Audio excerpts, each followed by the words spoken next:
Welcome guys, today I have for you this Excalibur. This machine is wired for 440 volts and it also needs a 110 connection as well for our little controller up front. This machine does take air as well and does have a nice coolant tank in the back, which you can see in the photos. The machine does have a nice hood over here so you could cover up on when you're grinding.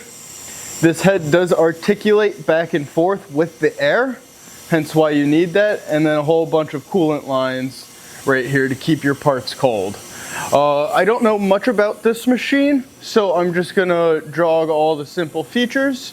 So to the back of the machine over here, we do have our VFD, which will go ahead and run our spindle over there.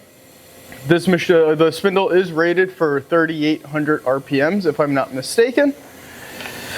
And then we'll go ahead and move over to our 4 different axes. Before we get there, we do have a nice little old school laptop. This does help program. You can program the machine through this laptop with this disc, which has its original parameters and stuff. So if you ever lose it, you could just load it up, or you could do it manually on the machine itself with the little keypad. So I will be jogging it with just the keypad right now. First I'll go over to, it does have 2 different speeds, high and low, so I'm just gonna speed it up a little bit.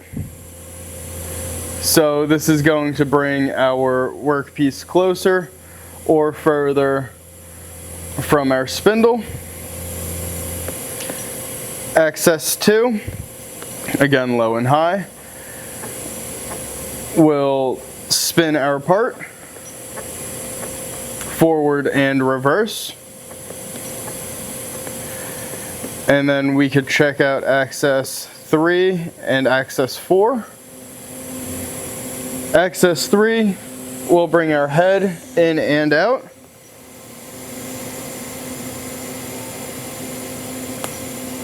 And lastly, access 5 is going to run this up and down as well. Just like that. Machine does have a ton of limit switches everywhere so it doesn't crash itself. And that basically wraps it all up for this machine. Again, this is going to be the Excalibur, wired for 440 volts.